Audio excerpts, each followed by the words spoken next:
사도행전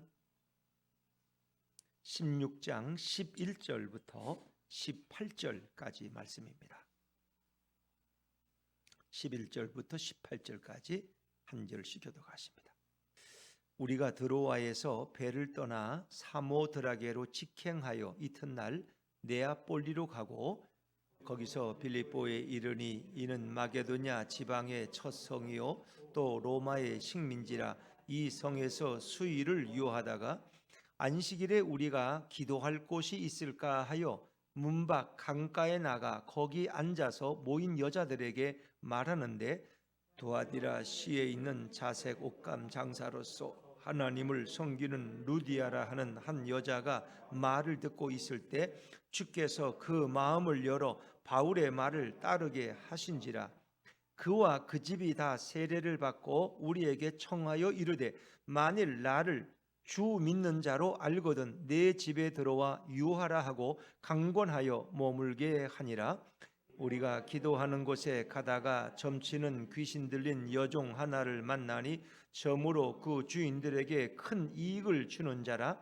그가 바울과 우리를 따라와 소리질러 이르되, 이 사람들은 지극히 높은 하나님의 종으로서 구원의 길을 너희에게 전하는 자라 하며 이같이 여러 날을 하는지라. 바울이 심히 괴로워하여 돌이켜 그 귀신에게 이르되, 예수 그리스도의 이름으로 내가 내게 명하노니 그에게서 나오라 하니 귀신이 즉시 나오니라. 아멘.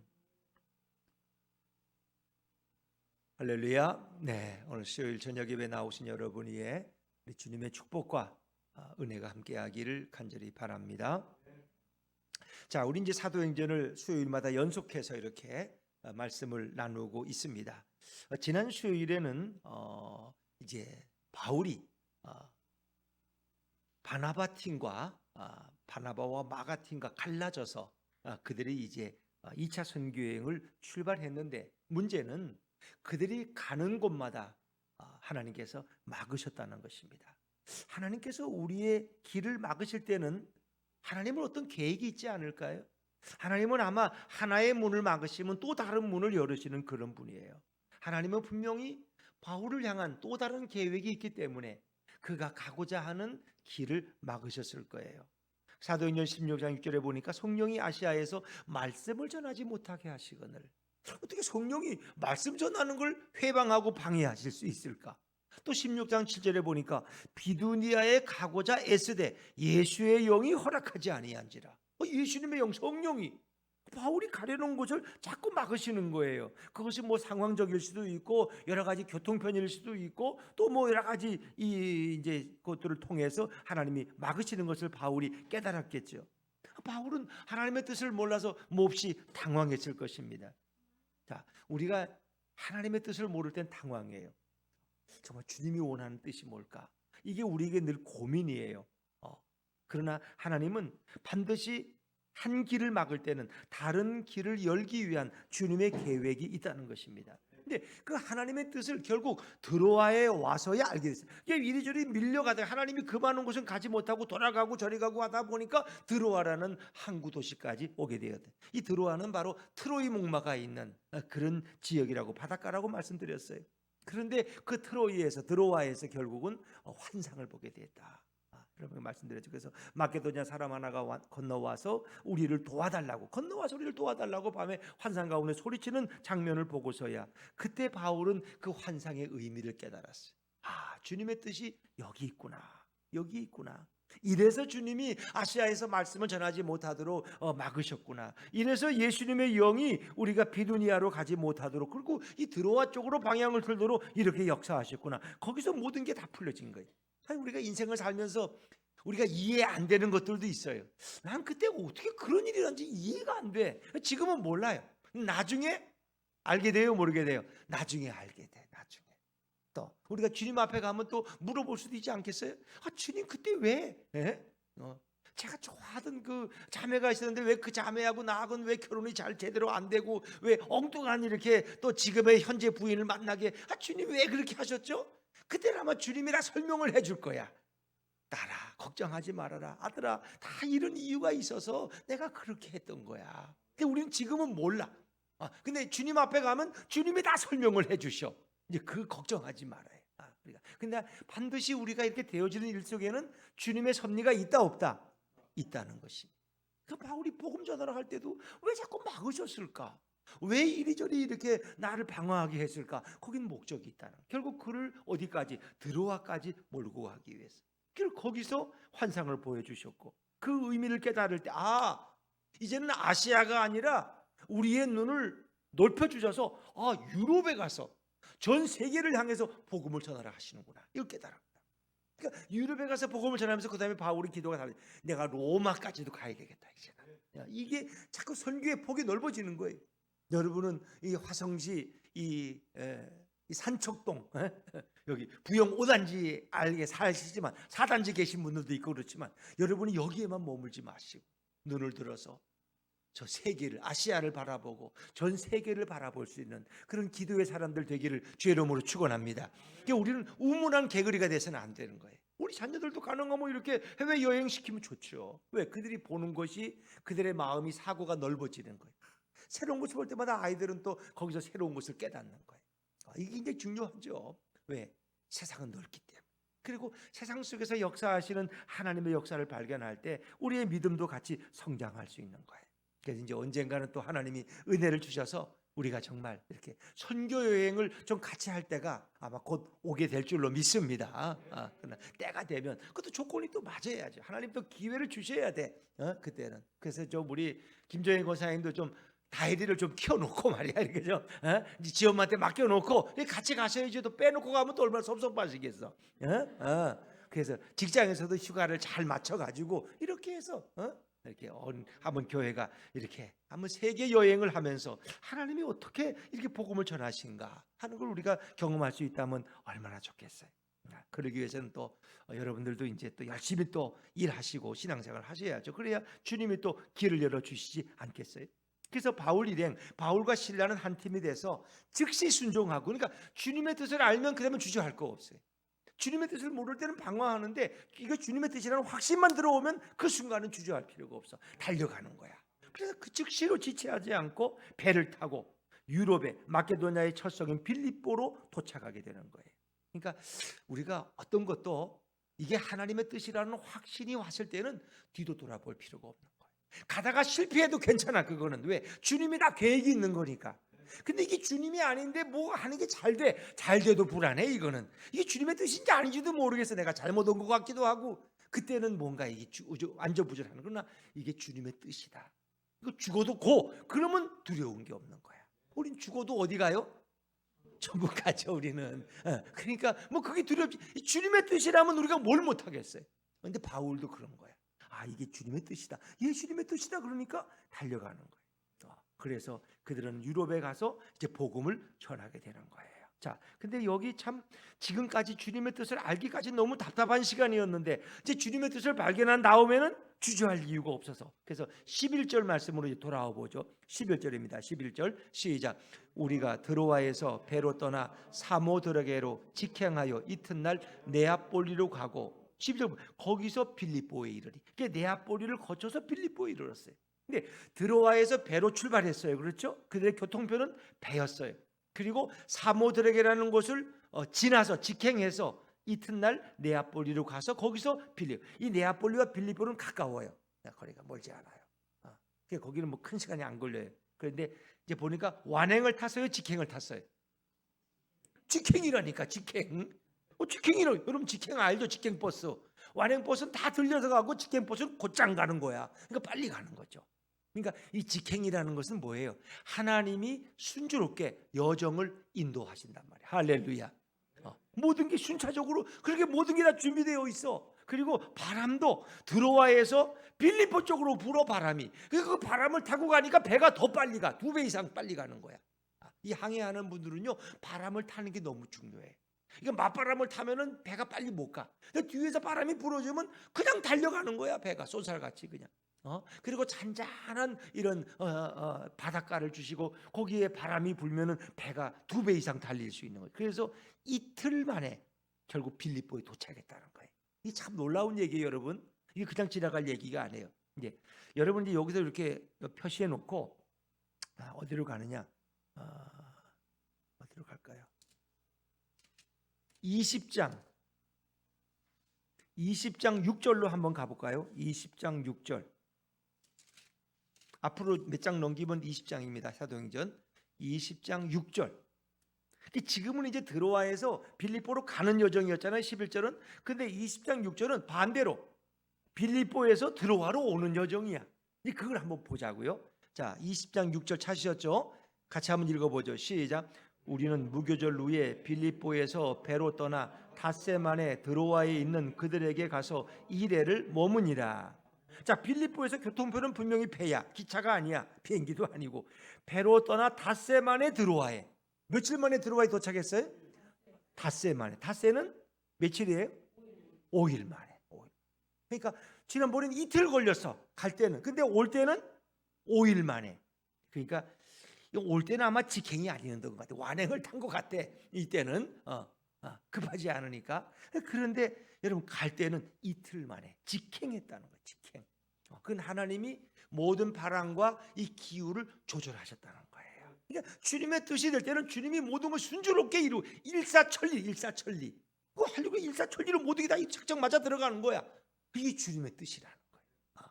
그러니까 우리가 주님의 뜻을 볼 때는 좀 방황하고 뭐 이럴까 저럴까 하고 뭔가 이렇게 걸리고 그러는데 이게 주님의 뜻이라는 확신을 받을 때는 일사천리로 모든 것이 이루어져요. 일사천리로.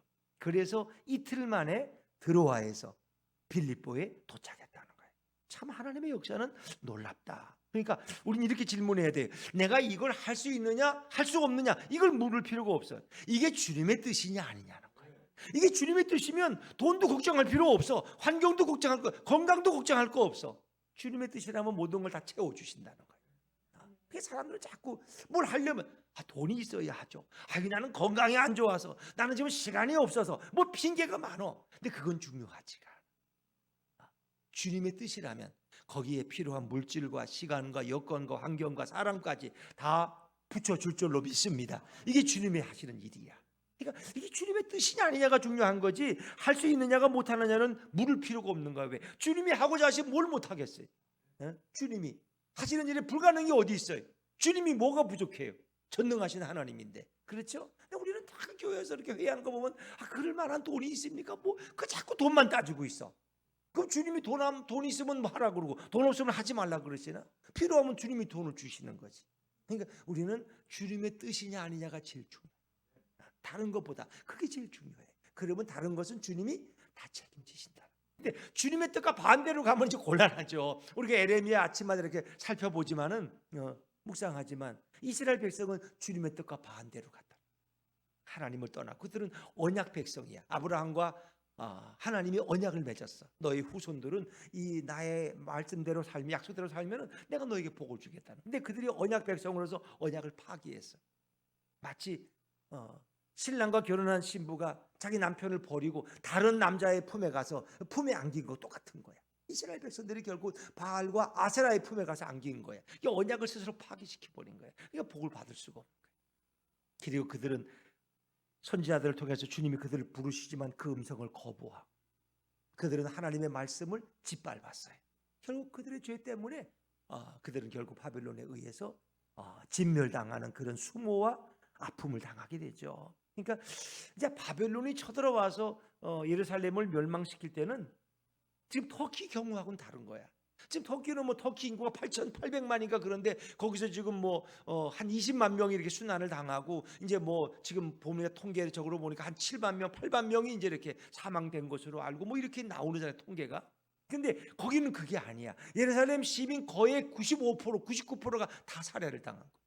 그리고 불과 몇만 명이 살아서 가는 거예요. 이스라엘 전체, 예루살렘만이 아니라. 그러니까 그건 참혹한 죽음. 그리고 거기 도망쳐서 살아남은 사람은 불과 몇 명 안 되고 살지도 못하고 성 폐허가 돼서 예루살렘. 그리고 거기 끌려간 사람 많아봐야 4만 5만을 넘지 않아요. 바벨론에 가서. 그러니까 그 외에는 다 죽었다는 거예요. 남자 장정만 수만 계산해도 보통 60만이었어요.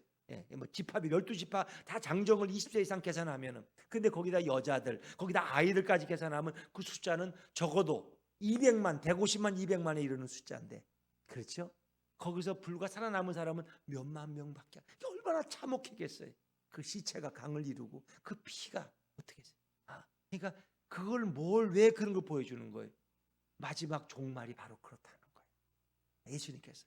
그리고 이제 로마에서 로마의 디도 장군에 의해서 예루살렘이 멸망할 때도 바로 그런 결과.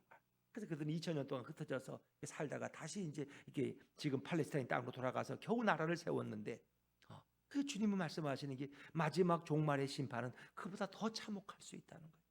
네, 터키 같은 이런 사건들을 통해 주님은 우리를 깨우시고 우리를 경각시키는 거예요. 우리의 관심은 다른 데 있지만 주님은 너의 관심이 나를 향해야 된다는 거예요. 너를 향해. 그 모든 것이 무슨 의미가 있느냐? 아무리 뭐 농사 잘 져가지고 창고가 부족해서 더 져가지고 크게 놓고 이제는 먹고 놀자 쉬자 했는데 하나님께서 뭐라? 이 밤에 내가 너의 생명을 걷어가면 이 모든 것이 누구의 것이 되겠느냐? 꼭 그런 꼴이야. 그러니까 우리의 관심은 먼저 예수님. 우리의 관심을 먼저 주님을 향할 때 그 필요한 모든 것은 주님이 채우시고 보호하시는 것이지 우리 다른 것에 우선을 두면은 안 된다는 것입니다.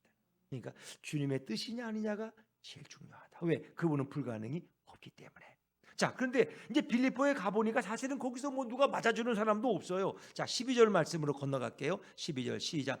거기서 빌립보에 이르니 이는 마게도냐 지방의 첫 성이요 또 로마의 식민지라 이 성에서 수일을 유하다가, 거기는 마게도냐 지방의 첫 성, 그 항구를 바닷가의 중심으로 해서 꽤 넓은 어떤 지역인데 그 마게도냐의 첫 성이 빌립보였어요. 그리고 거기는 로마의 식민지였어. 그래서 그 성에서 며칠을 유하다가 이제 안식일이 되었어요.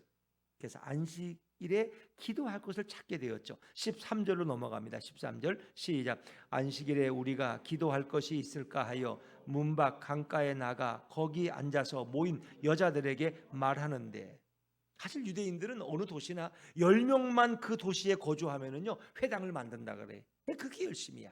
우리 한국인들은 외국에 나가서 뭐 몇 명만 되면 교회를 개척하잖아요. 그렇죠? 그리고 목회자를 모셔오잖아. 또 중국인들이 가는 곳에는 뭐 그들의 중국 사람들도 음식점을 만든다 그러잖아요. 그렇게. 근데 아마 거기에는 빌립보에는 유대인이 10명이 안 됐든지 회당이 없었어요. 그래서 안식일에 갈 곳이 없어서 이제 주로 유대인들은 회당이 없으면 주로 강가, 이 조용한데 사람이 없는 곳에 주로 예배를 드렸다는 거예요. 강가에 가서. 그러니까 바벨론에 가서도 시에 보면 어떻게 해요? 그들이 바벨론 그 강변에서 하프를 켜면서 눈물을 흘리고 통곡하면서 노래하잖아요. 유대인들의 특징은 이 강가를 좋아해. 늘 생명샘이 흐르는 곳에 거기 조용, 누가 방해 안 하니까 거기 가서 예배를 드리고 기도하고 그러는 거예요. 그래서 기도처를 찾다가 결국 강가에 갔는데 거기 여자들이 모여 있어. 거기 가서 바울이 설교하게 돼요. 그러니까 기도처를 찾아갔다는 게 중요해요. 바울은 안식일에 기도할 장소, 기도처를 찾다가 결국 그들을 만나게 되었는데 그 여인들 가운데 루디아란 여인이 있었다는 거예요. 루디아라는 14절로 넘어요. 14절입니다. 14절 시작. 두아디라 시에 있는 자색 옷감 장사로서 하나님을 섬기는 루디아라 하는 한 여자가 말을 듣고 있을 때 주께서 그 마음을 열어 바울의 말을 따르게 하신지라. 근데 그 여인들 가운데 자색 옷감 장사인 루디아라는 여인이 있었는데 그 여인이 바울의 설교를 듣고 있었어요. 바울이 거기서 말했다는 건 그가 설교했다는 거예요. 전도했다는 거예요. 바울의 말을 듣고 있을 때 주께서 그 마음을 열어, 그 여인의 마음을 열어주신 분이 누구예요? 바로 예수님, 성령님이고 하나님이 그 여인의 마음을 열었어요. 그러니까 그 사람들 가운데서도 주께서 그 루디아라는 여인을 준비시켜 놓았고 바울을 만나게 하셨고 그 마음을 열었어요. 그리고 바울의 말을 청종하게 하셨다. 따른다는 건 청종해. 바울의 말을 듣고 이거 하나님 말씀이구나, 내가 이 말씀대로 살아야지, 그녀가 결정을 하게 됐다는 거예요. 그러니까 어찌 보면 빌립보 선교의 출발은 기도로부터 시작된 줄로 믿습니다. 그러니까 선교는 기도로 시작되는 거예요. 기도할 장소를 찾다가 선교가 시작된 거예요. 그래서 하나님이 루디아를 만나게 하는 거예요. 그 루디아의 집에서 빌립보의 첫 교회가 시작되는 거예요. 선교란 기도하면 이루어지는 사건. 선교는 기도의 사건이에요. 기도하면서, 그러니까 돈이 있어 선교하는 것이 아니라 우리가 모여서 기도할 때 거기서 하나님은 영혼들을 구원하기 시작하는 거예요.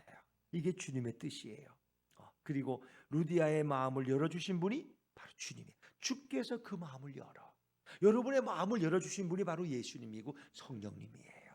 사람의 마음은 내가 마음대로 열질 못해요. 어떤 분들은 마음이 꽁하고 마음을 닫고 있어. 그러면 뭐 무슨 얘기를 해도 마음을 안 열어. 그러면 서로 대화가 안 되고 자기의 진심을 드러내지 않아. 근데 하나님께도 우리 마음을 열어야 돼. 주님 말씀하세요. 제가 청종하겠나이다. 이게 마음을 여는 거야. 근데 마음을 안 열어. 그럼 주님의 말씀이 100만 들려도 다 그냥 지나가 버리는 거야. 내 마음에 박히지가 않는 거야. 그러니까 말씀의 씨앗이 내 마음에 뿌려져야지. 그것이 옥토에 뿌려져서 30배, 60배, 100배 열매를 맺는데 그 마음이 말씀의 씨가 뿌려지지 않아. 그 마음이 단단한 자갈밭 같고 가시덤불밭 같고 길가밭처럼 딱딱하면은 말씀이 튀어나가는 거야. 그리고 또 새들이 와서 다 쪼아먹는 거야. 그러니까 말씀의 열매가 없는 거죠. 근데 주께서 그 루디아의 마음을 열어서 바울의 말을 따라 거기에 성령의 역사가 있다는 거예요. 그러니까 이것은 이 선교라는 것은 하나님이 하시는 것이고 성령님의 사건이고 예수님이 하시는 일이에요. 그게 어느 우리가 지역에 가서 복음을 전해도 뭐 그분들하고 제대로 대화가 돼요? 뭐 돼요? 그런데도 그들이 마음을 열어서 예수를 믿겠다고 하는 것은 누가? 하나님께서 예수님께서 역사해 주시는 거예요. 그 원주민들의 마음을 열어서 예수를 믿기로 영접하고 결단하게 하시는 거예요.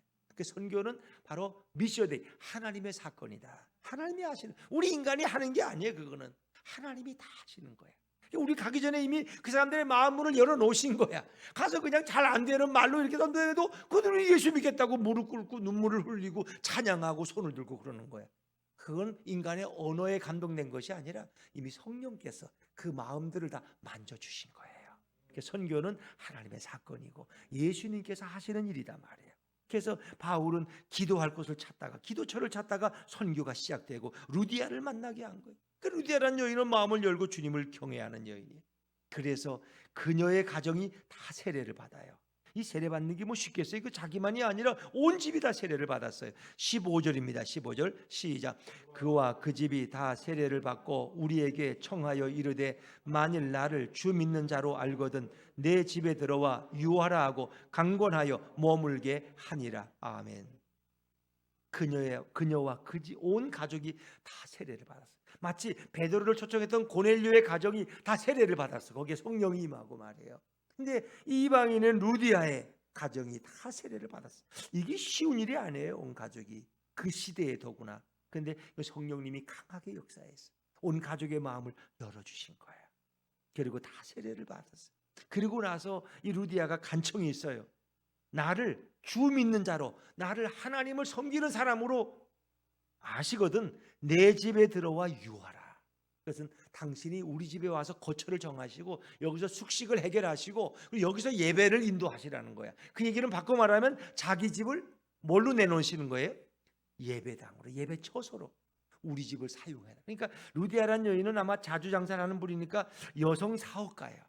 그리고 스케일이 커. 그러니까 자기 넓은 집이 이거 뭐 하냐고, 여기 와서 예배 드리자고 자기 집을 교회로 내놓은 거야. 쉽게 말하면 그녀의 헌신이 빌립보의 첫 교회를 만들어내는 계기가 되는 거예요. 주님께서 여러분의 가정을 예배 처소로 쓰시겠다 그러면 내어놓으실 수 있겠어요? 아멘 하시네. 할렐루야.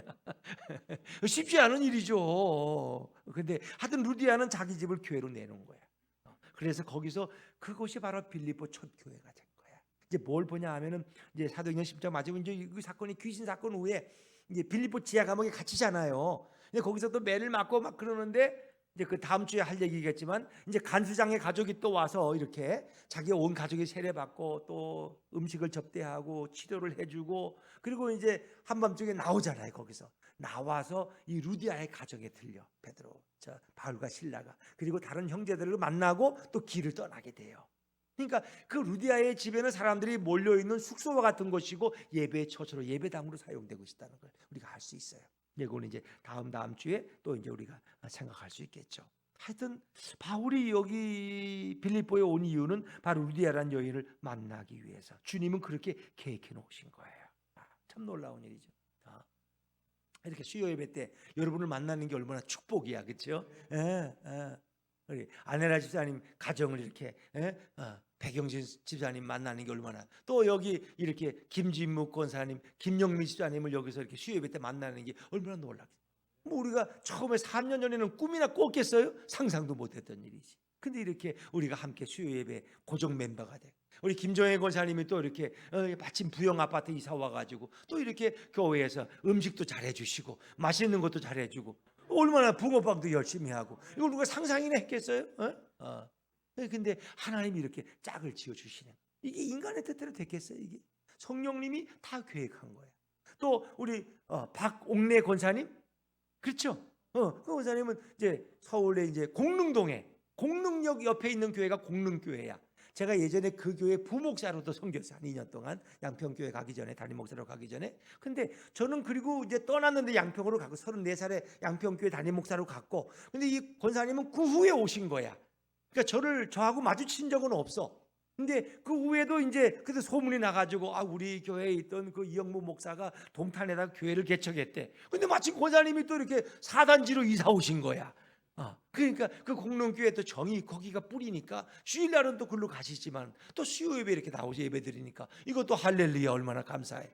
거기다 또 몸이 좀 아프고 다리가 아프고 그러면 에이, 오늘은 그냥 예수분교회 가야 되겠다. 그 주일날 또 가끔 나오시기도 해. 눈이 많이 오면. 그래서 눈이 오게 달라고 기도할 수도 없고 그냥 그래 내년 겨울이 돼야 또 눈이 많이 와서 서울을 못 가실 텐데, 그래도 건강하셔야지 권사님이. 그 권사님이 이렇게 오니까 또 얼마나 감사해. 그렇잖아요?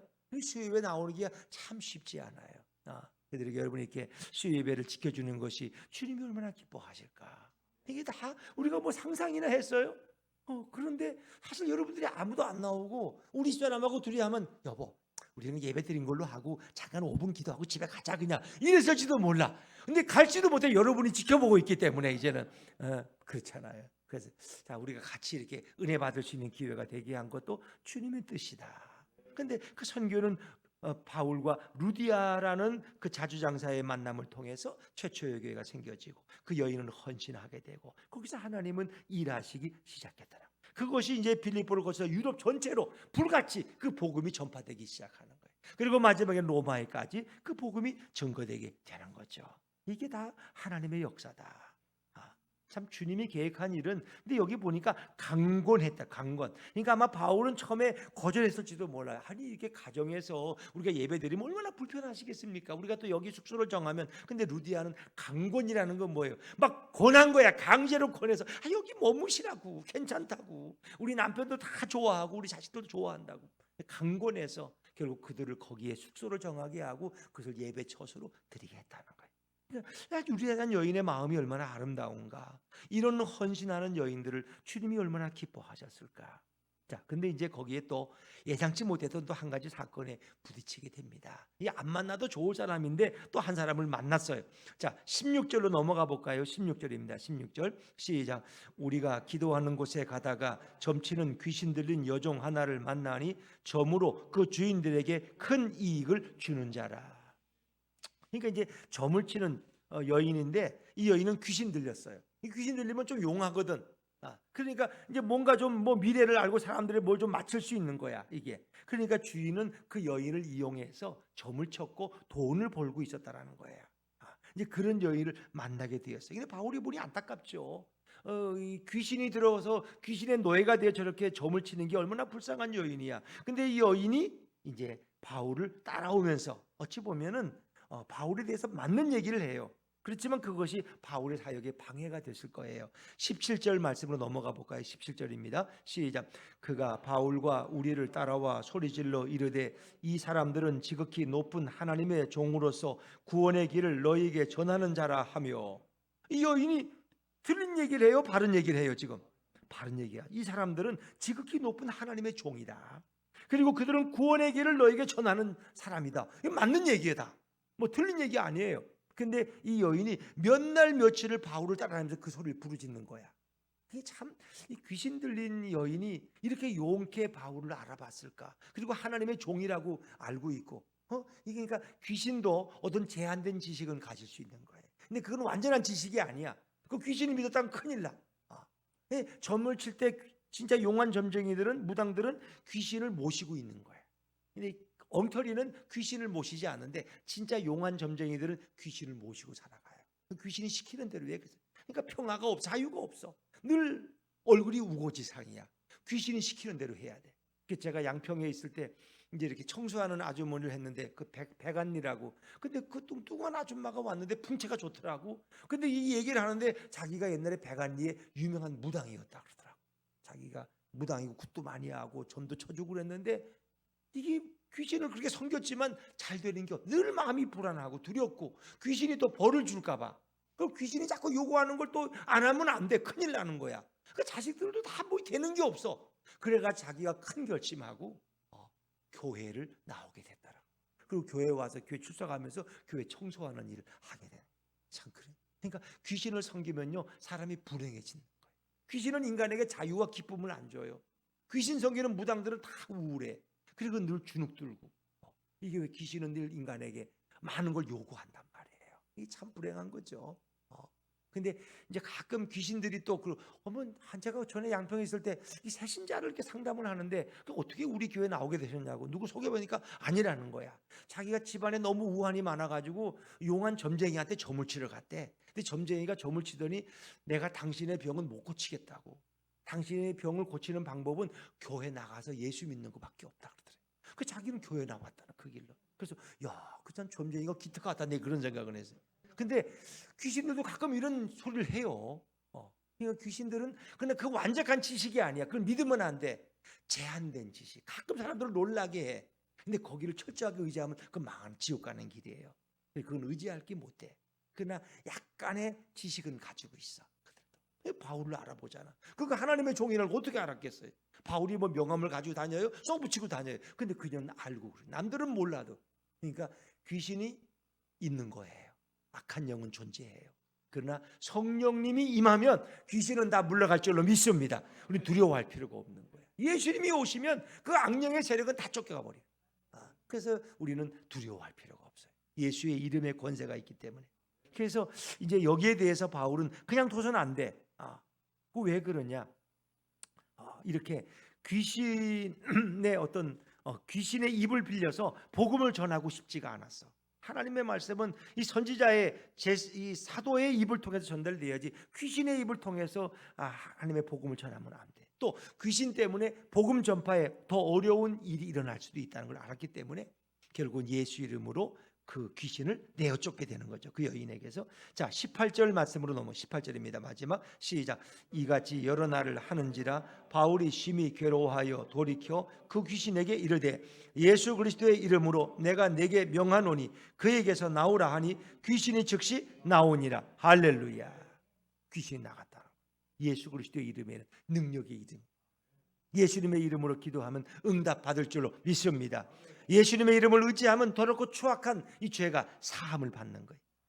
예수 그리스도의 이름으로 선포하면 귀신들이 떠나가는 거예요. 예수님의 이름 앞에 안전매이 일어나고 죽은 자도 살아나는 거예요. 그리고 주의 이름을 부르는 자는 다 구원을 받습니다. 할렐루야. 예수 이름의 권세. 예수 이름으로 선포하고 예수 그리스도의 이름으로 내가 내게 명하노니 그에게서 나오라. 그에게서 나오라. 선포할 때 귀신이 즉시 나왔다는 거예요. 이 말씀은 성경이 여러 군데 나와요. 예수 그리스도의 이름으로. 그러니까 사도들의 이름이 아니라 예수님의 이름으로 선포한 거예요. 내 이름이 아니야. 이영모의 이름으로 명하노니가 아니고 우리 목사님의 이름으로가 아니고 예수 그리스도의 이름으로 명하노니 더러운 귀신은 떠나갈지어다. 그럼 선포하시라는 거예요. 이건 성경이 우리에게 증언하는 축사의 방법이고 귀신을 쫓아내는 가장 좋은 방법이에요. 귀신은 눈으로 보이지 않아요. 영이기 때문에. 그러나 우리는 예수님의 이름의 권세로 선포할 때 귀신들은 두려워서 도망가 버리는 거예요. 참 놀라운 일이죠. 그렇습니다. 이렇게 교회는 하나님이 세우시는 거예요. 바울이 기도처를 찾다가 루디아를 만나게 되고 거기서 교회가 시작되는 거예요. 여러분, 교회는 돈만 있다고 하는 게 아니에요. 땅만 살았다고 교회가 생기는 게 아니에요. 땅이 있어도 돈이 있어도 교회는 하나님이 세우시는 것이고 예수님이 세우는 것인 줄로 믿으시기 바랍니다.